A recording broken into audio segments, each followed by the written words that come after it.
जाने के बाद आप लोग घर में जाकर प्रभु की सेवा करने के लिए जाना है। आपको मालूम हो गया, रोटी बना के रहना मेरा काम नहीं है, वही सिर्फ मेरा काम नहीं है, बल्कि मुझे क्या करना है, प्रभु की सेवा करना है।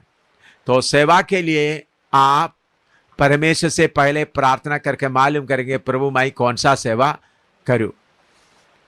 पति पत्नी, और पति का भी लक्ष्य वही है, पत्नी का लक्ष्य वही है, इकट्ठा दौड़ने में कोई प्रॉब्लम नहीं है, एक दौड़ सकता है। इसलिए शादी करते समय में जरूर पूछना है, तुम्हारा लक्ष्य मेरा लक्ष्य क्या है, लक्ष्य दोनों क्या होना है, एक साथ होना है। इसलिए मैंने मेरा पत्नी को सिर्फ एक ही सवाल पूछा था, तुम्हारा उम्र कितना है, तो कितना पढ़ा है, कुछ भी नहीं पूछा। मैंने एक ही सवाल पूछा, मैं प्रभु मुझे सेवा के लिए बुलाते, अभी मैं नौकरी कर रहा हूँ, प्रभु ने मुझे सेवा के लिए बुलाएगा तो मैं प्रभु की सेवा के लिए जाएंगे, क्या आप इसके लिए तैयार होंगे? एक ही सवाल पूछा। उन्होंने बोला मैं भी प्रभु की सेवा करना चाहता, मैं भी बाइबल क्लास कुछ पढ़ा है, कुछ साल पढ़ा है, तो मैं प्रभु की सेवा में चलने में मुझे बहुत अच्छा लगता है। बस उधर ही बात फाइनल हो गया, एक ही सवाल। तो इसलिए आप लोग जो शादी करने वाला, जो अभी तक शादी नहीं किया है, अभी शादी करने का मैं वेटिंग में है, मैं आपको सलाह देता हूँ, पुरुष का आपका कोई आदमी का शरीर देकर, उनका पैसा देकर शादी ना करे, बल्कि उनका बुलावट देकर उनसे पूछे, वो बाद में शादी होने के बाद आपको किस तरह से तंग करेगा, ये बात को देकर मेरे साथ दौड़ने का। इसलिए प्रभु के वचन में लिखा है, असमान जुए में ना जूतो। शादी एक ऐसा बात है, जाकर अभी माँ बाप तंग करेंगे आपको, तुम जल्दी शादी करो बेटी, जल्दी शादी करो बेटी। शादी किया तो माँ बाप को क्या होता है, उनका बोझ हल्का हो जाता है। जल्दी आपको शादी करवाने के क्यों सोचते हैं, आपको मालूम है? आप लोग सोचेंगे माँ बाप बहुत मुझे क्या करता है, प्यार करता है, इसलिए जल्दी शादी करवाना चाहता है। असली में माँ बाप आपको प्यार नहीं करता, बल्कि अपने आप को प्यार करता है। क्योंकि एक लड़की खड़ी रहेगी तो शायद कोई बेइज्जती आ जाए, कोई बदनामी आ जाए, इसलिए चलो किसी के सिर में इसको क्या कर देते हैं, रख देते, तारे बोझ उतार देते। वो प्यार का ज्यादा करने के कारण नहीं, बल्कि प्यार का कमी है। कैसा भी ये बोझ क्या हो जाए, उतर जाए। आप सोचेंगे वो मेरा मम्मी बहुत प्यार करता है, नहीं, बहुत प्यार करेगा तो क्या बोलेगा, बेटी शादी करना है, उनका मर्जी के अनुसार, खुशी के अनुसार शादी करने तक उनको क्या करेंगे, इंतजार करेंगे। अभी सूसन इधर बैठी है, सूसन का और फिन्नी का भी मैंने बोला, आप लोग बात करके, आपका जब तक आपका मन में तसली नहीं होता, मैं शादी का नहीं करूंगा। आप बोलना ठीक है, ये मेरे लिए सही है। सूसन एक बार बात करने के बाद बोला, नहीं अभी नहीं करूंगा। दूसरा बार, फिर भी तीसरा बार, समय अलग अलग समय में, फिर बोला, हाँ पापा मुझे लग रहा है प्रभु की तरह से। उसके बाद ही तीसरा बार जब सूसन मुझे आकर बोला, पापा मुझे लग रहा है ये बात, मुझे एक फ्रेंड की तरह मैं उनका दिल की बात आकर बताती थी, तो मुझे अभी लग रहा है ठीक है। तब तक मैं क्या नहीं किया, जबरदस्ती नहीं किया। मैं एक बात बताना चाहता हूं, आप लोग फिन्नी को और सूसन को इधर उधर देखने का मौका नहीं दिया, एक ही देखा, उसी को फाइनल किया। एक ही देखा, इधर उधर में देखने का, फिन्नी के लिए भी सिर्फ एक ही देखा। रिश्ता बहुत आए, प्रार्थना के साथ एक ही देखा। बेबी के लिए भी रिश्ता बहुत आए, लेकिन प्रार्थना के लिए देखा सिर्फ एक ही। रिश्ता इधर उधर से आते थे, सलाह इधर से उधर से, इधर से, बाकियों से एक ही देखा। उनको एक ही से बात करने का मौका मिला, और प्रभु ने उसको क्या कर दिया, उनका मन में पक्का कर दिया। ये नहीं चलो उसको देखा, वो सेट नहीं हुआ तो फिर ठीक है इसको देखेंगे, ऐसा नहीं। मैं अगर आप लोगों के जीवन में ऐसा हुआ तो गलत हो गया करके मैं नहीं बोलता हूँ, आपने नहीं किया तो ठीक, देख करके, तो एक दो देख करके, तो मैंने हमारे एक का बोलने का मतलब इसलिए है कि पवित्र आत्मा ऐसा इसी तरह हमको अगवाही कर सकता है, शादी में अगवाही कर सकता है। प्रार्थना करने से छोटी छोटी बातों में भी पवित्र आत्मा अगवाही कर सकता है। इसलिए आप लोगों का शादी इतना वचन ना मालूम होने के कारण कैसा भी हुआ हो, तो आगे को जो शादी नहीं किया उनके लिए मैं बताता हूं, आपके बुलावट के अनुसार का जो मिले। 2 कोरिन्थी 7 का 14 से पढ़िएगा, 6 का 14 से, 2 कोरिन्थी 6 का 14 से पढ़िएगा।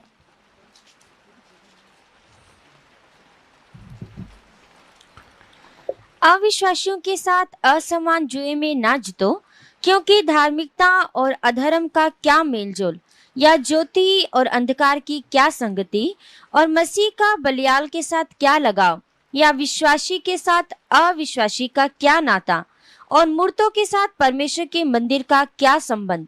क्योंकि हम तो जीवते परमेश्वर के मंदिर है, जैसा परमेश्वर ने कहा है कि मैं उनमें बसूंगा और उनमें चला फिरा करूंगा, और मैं उनका परमेश्वर होऊंगा और वे मेरे लोग होंगे। इसलिए प्रभु कहता है कि उनके बीच में से निकलो और अलग रहो, और अशुद्ध वस्तु को मत छुओ, तो मैं तुम्हें ग्रहण करूंगा और तुम्हारा पिता होऊंगा, और तुम मेरे बेटे और बेटियां होंगे। यह सर्वशक्तिमान प्रभु परमेश्वर का वचन है। हाँ, तो आप असमान जुए में नहीं जुतना, प्रभु का आज्ञा, अलग रहो। आपका शरीर परमेश्वर का मंदिर है, तो इसलिए शादी परमेश्वर का मर्जी के अनुसार हो, वचन के अनुसार हो। उसके बाद आप प्रभु की सेवा, आप पति के साथ में सेवा में चलते समय में शारीरिक बातों में पूरा पति के अधीन में रहना है। सेवा के लिए जाना है तो सुबह उठकर खाना वगैरह बनाकर, आंगन वगैरह साफ करके, बर्तन वगैरह साफ करके, कपड़ा साफ करके, बच्चों का भी सारे ड्यूटी करके, पति क्या दोपहर का खाना बनाकर तैयार रखकर जाओ। तो क्या बोलना, पति साहब जी देखो मैं बर्तन पूरा साफ कर दिया, आंगन पूरा साफ कर दिया, कपड़ा भी आपका तैयार रखा है, दोपहर का खाना भी आपको मैंने बना कर रखा हुआ, बच्चा स्कूल से आएगा उनके लिए भी खाना बना कर रखा, अभी मुझे आप प्रार्थना करके मुझे भेजो प्रभु की सेवा के लिए। तो उन्हें बोलते नहीं जाएगा, तो ठीक है जी आप इधर बैठो मैं जा रहा हूं।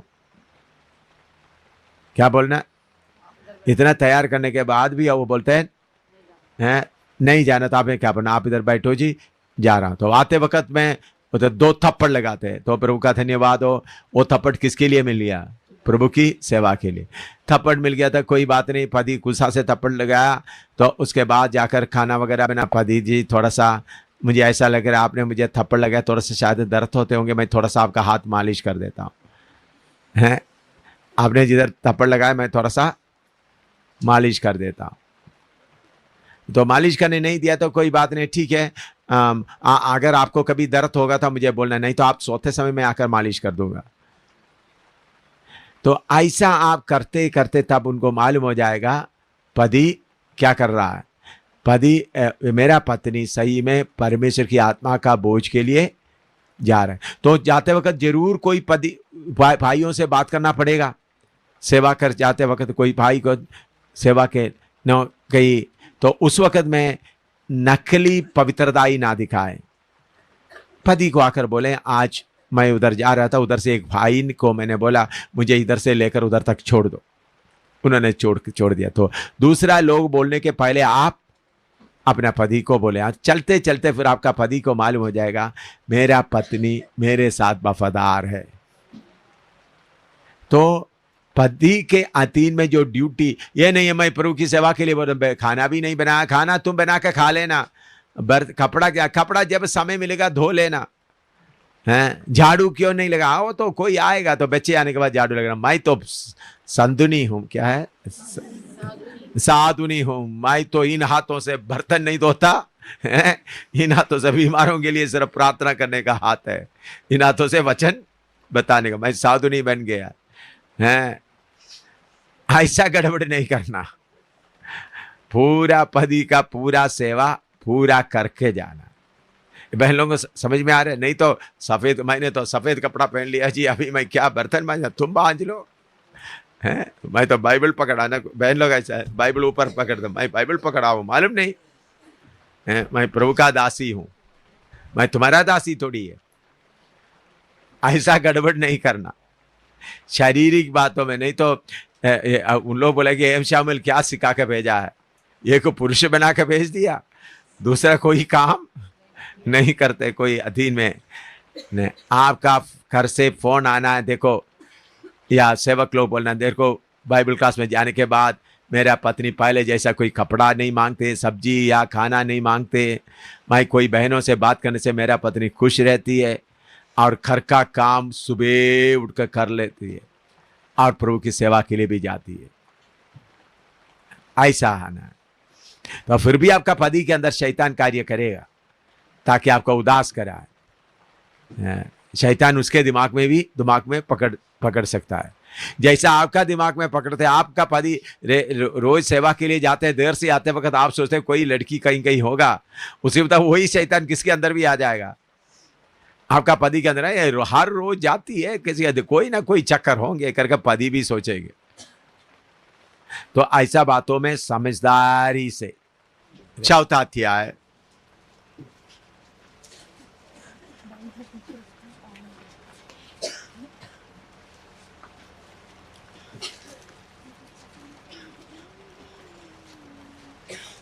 उसका 3 पढ़िएगा।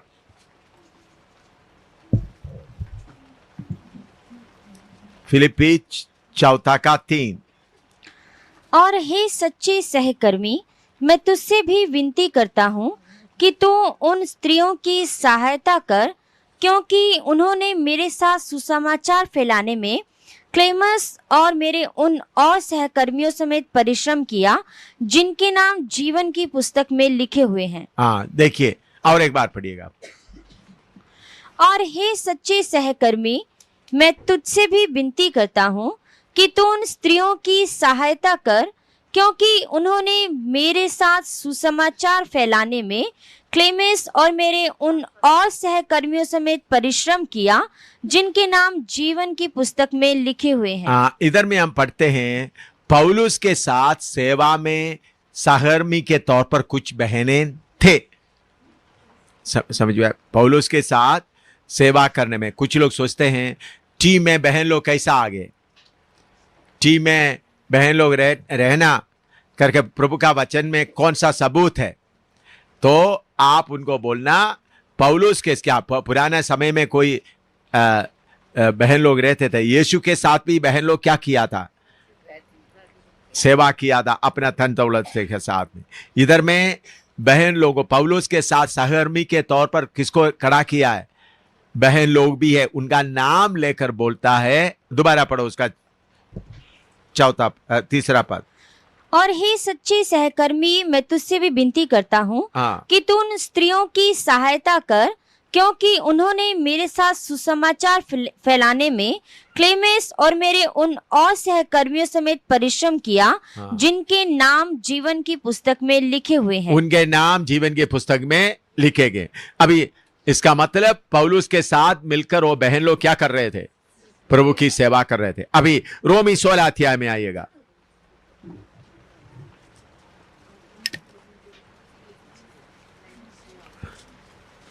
उसका पहला और दूसरा पढ़िएगा।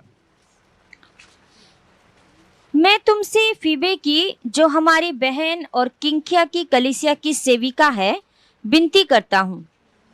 हाँ, उसे दो भी पढ़िएगा। हाँ, कि तुम जैसा कि पवित्र लोगों को चाहिए उसे प्रभु में ग्रहण करो, प्रभु में ग्रहण करो, और जिस किसी बात में उसको तुमसे प्रयोजन हो उसकी सहायता करो, क्योंकि वह भी बहुतों की वरन मेरी भी उपकारिणी हुई है। हाँ, देखिए इधर में फेबे के बारे में बताते हो, प्रभु की सेवा कर रही थी।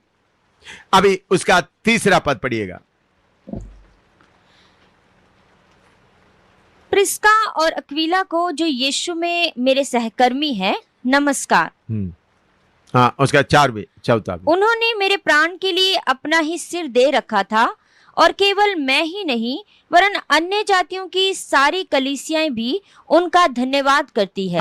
इधर में प्रिसिल्ला और अक्विला, हिंदी में क्या है, प्रिसिल्ला अक्विला। इसमें पति कौन है, अक्विला। प्रिसिल्ला पत्नी है, लेकिन किसका नाम पहले आता है, पत्नी, क्योंकि पति से बढ़कर पत्नी क्या करती थी, सेवा में आगे बढ़ती थी। अक्विला प्रिसिल्ला दोनों और उन्होंने उसके बारे में बताता है, अपना गर्दन सेवा के लिए क्या करते थे, गर्दन देखते थे। तो कुछ शादी किया हुआ उसका मतलब ये नहीं पति, तो शादी पति का अच्छी तरह समझे, पति शरीर का पति है। पति किसका है, शरीर का। आत्मा का सेवा आत्मा में होता है। कोई सेवक को प्रभु ने खड़ा किया है, उसके साथ पत्नी आत्मा में सेवा करने में वचन के अनुसार है, लेकिन वफादारी से पति के जिम्मेवारी शारीरिक ड्यूटी में किसके अधीन रहना, पति के अधीन रहना। वचन के सेवकाई में जिसको प्रभु खड़ा किया उसके अधीन में रहना। इधर में प्रिस्किल्ला किसके अधीन में रहती थी, पौलुस के अधीन में रहती थी। पति के काम के लिए किसको आगे रखते थे, अक्विला। समझ में आ रहा है। तो ये नहीं बोलना मेरा दर्शन पति का दर्शन हो गया, ऐसा हो गया तो अच्छा है, और नहीं हुआ तो दोनों अलग अलग दर्शन है तो भी कोई, क्योंकि पति पत्नी बना किसके लिए, पति पत्नी बना किसके लिए, कलीसिया में आत्माओं को लाने के लिए, नहीं भाई बच्चा पैदा करने के लिए। समझ में आया आपको, नहीं आया है? पति पत्नी क्यों बना, शारीरिक बच्चा पैदा करने के लिए, आत्मा का काम के लिए पति पत्नी नहीं बना। यह सच है या नहीं है? तो आत्मा का काम अलग रहे, शरीर का काम अलग रहे। अगर पति पत्नी आत्मा में एक होता तो आगे बढ़ो, अगर एक नहीं होता तो पति के अनुमति के साथ, या झगड़ा ना हो, पति के साथ बोलकर जिसको जैसा प्रिस्किल्ला और अक्विला आगे बढ़ते गए उसी बताए। प्रेरितों के काम में हम देखते वक्त आपको मिलेगा अपोल्लोस को कौन समझाना शुरू किया,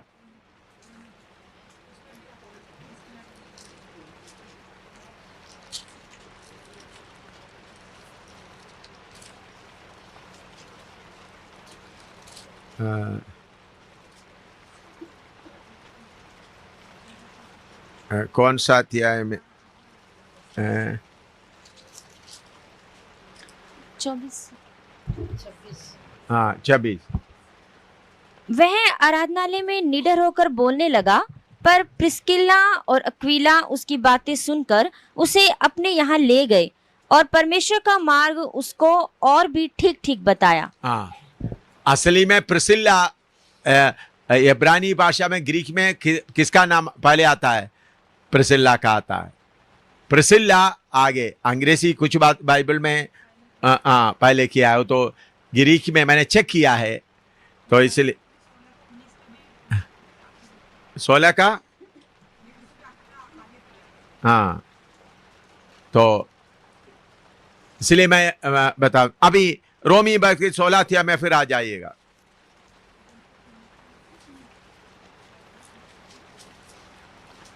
उधर में कुछ बहनों का नाम बता रहा है, 6 पढ़िएगा, 16 का 6। मरियम को जिसने तुम्हारे लिए बहुत परिश्रम किया, नमस्कार। हाँ, और उसका 12 पढ़िएगा, 12 और 13, 12 पढ़िएगा। त्रुफेना और त्रुफोसा को जो प्रभु में परिश्रम करती है, नमस्कार। उधर भी एक कौन है, वो बहन लोग हैं। अभी उसके आगे जाकर पहला यूहन्ना का पत्री में आइएगा।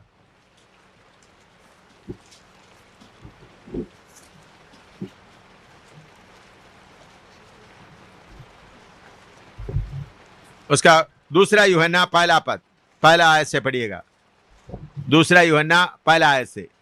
मुझ प्राचीन की ओर से उस चुनी हुई श्रीमती और उसके लड़के बालों के नाम, जिनसे मैं उस सच्चाई के कारण सत्य प्रेम रखता हूँ, जो हम में स्थिर रहती है और सर्वदा हमारे साथ अटल रहेगी। हाँ, नीचे पढ़ो। और केवल मैं ही नहीं, वरन वह सब भी प्रेम रखते हैं जो सच्चाई को जानते हैं। परमेश्वर पिता और पिता के पुत्र यीशु मसीह की ओर से अनुग्रह और दया और शांति, सत्य और प्रेम सहित हमारे साथ रहेंगे। मैं बहुत आनंदित हुआ कि मैंने तेरे कितने लड़के बालों को उस आज्ञा के अनुसार जो हमें पिता की ओर से मिली थी सत्य पर चलते हुए पाया। अब हे श्रीमती, मैं तुझे कोई नई आज्ञा नहीं पर वही जो आरंभ से हमारे पास है लिखता हूँ और तुझसे विनती करता हूँ कि हम एक दूसरे से प्रेम रखें। और प्रेम यह है कि हम उसकी आज्ञाओं के अनुसार चले। यह वही आज्ञा है जो तुमने आरंभ से सुनी है और तुम्हें इस पर चलना भी चाहिए। हाँ, क्योंकि बहुत से ऐसे भरमाने वाले जगत में निकल आए हैं जो यह नहीं मानते कि यीशु मसीह शरीर में होकर आया। भरमाने वाला और मसीह का विरोधी यही है। अपने विषय में चौकस रहो कि जो परिश्रम हमने किया है उसको तुम ना बिगाड़ो, वरन उसका पूरा प्रतिफल पाओ। जो कोई आगे बढ़ जाता है और मसीह की शिक्षा में बना नहीं रहता, उसके पास परमेश्वर नहीं। जो कोई इसकी शिक्षा में स्थिर रहता है, उसके पास पिता भी है और पुत्र भी। यदि कोई तुम्हारे पास आए और यही शिक्षा ना दे, उसे ना तो घर में आने दो और ना नमस्कार करो। उधर में घर में आने दो, ये बात रहकर कुछ लोग सोचते एक विश्वासी नहीं। उन्हीं दिनों में कलीसिया सब किधर किधर होते थे? घरों में होते। उधर में कलीसिया के बारे में, वो कलीसिया का अगुवा कौन था? उस बहन चुने हुए। तो मेरे प्यारे बहनों, आप लोग कलीसिया चला सकता है, आप कलीसिया चलाना है, लेकिन बपतिस्मा और प्रभुभोज देने के लिए प्रभु के मुकर्रर किया दासों का सहारा लेते हुए आप कलीसिया चलाते रहे। प्रभु ने आपको इसके लिए नियुक्त किया है। आपका सिर्फ वचन सुनाने का सिर्फ नहीं, कलीसिया चलाए, एल्डर के तौर पर कलीसिया चलाए और जगह जगह में सुसमाचार प्रचार करें। तो बपतिस्मा का बात आते समय में और प्रभुज का बात आते समय आप अपना हाथ ना बढ़ाए। तो आप लोगों को हर किस्म का सेवा करने का अधिकार। तो पुरुषों को ना सिखाना करके उधर में लिखा हुआ, असली बात क्या है? पुरुषों को डिसिप्लिन मत करो स्त्री के रूप में, लेकिन स्त्री के रूप में आप नहीं करना, लेकिन आत्मा का भरपूर होकर आपके अंदर का पुरुष क्या कर सकता है? पूरा वचन अधिकार के साथ प्रचार कर सकते हैं। ये बात समझ में आया? आप अभी स्टेज में प्रचार करने के लिए खड़ा हो गया, शुरू में मैं मेरा अपने के लिए प्रार्थना करना करके लड़की की आवाज से शुरू हो गई, शुरू करके आस्ता आस्ता डिग्री बढ़ा करके शेर की तरह गर्जना है। पुरुष आस्ता आस्ता पुरुष आकर क्या करना? शेर की तरह गर्जना है। तो बैठा हुआ पास्टर लोग भी कांपना है। वचन कौन बोल रहा है? आपके अंदर का आत्मिक मनुष्य बोल रहा है। समझ में आया? यह है बहनों का सेवकाई के बारे में बोला हुआ बात, अगर लाइन दिया हुआ है। इसके साथ प्रेरितों का उपदेश आता है। क्या है? प्रेरितों का उपदेश आता है। ये गाइडलाइन के अलावा प्रेरितों का उपदेश आता है। प्रेरितों के उपदेश में जो बातें आपको, अभी मैं इधर जिंदा हूं, अभी आपको कोई बात मालूम नहीं तो मुझे बताएंगे, मैं प्रभु से पूछकर आपको क्या देगा, इस बात के लिए ऐसा करो। इसलिए प्रभु के वचन में लिखा है। तो प्रेरितों को उपदेश का, मैं प्रभु का मर्जी है तो मैं प्रभु अनुमति देगा तो धरीवाल में उसके बारे में गहराई से सिखाऊंगा, ताकि प्रेरितों का उपदेश वो बात समझना है। तो नया यरूशलेम में आप देखें तो उनको 12 गेट है। 12 गेट के साथ अंदर जाना। उसके अलावा नया यरूशलेम का बुनियाद 12 पत्थर है। उसके साथ साथ पहला सदी के कलीसिया प्रेरितों का उपदेश सुनते हुए आगे बढ़ता है। तो समय समय पर प्रभु जगह जगह पर प्रेरितों को खड़ा किया है, उनको अधिकार भी दिया हुआ है, उनका उपदेश भी आप मानना होगा। ऐसा प्रेरितों के द्वारा ही आप क्या हो सकता है? सिद्ध हो सकता है। परमेश्वर के राज्य में प्रवेश करने के लिए दरवाजा एक ही है, सिद्ध होने के लिए कितना गेट है? 12।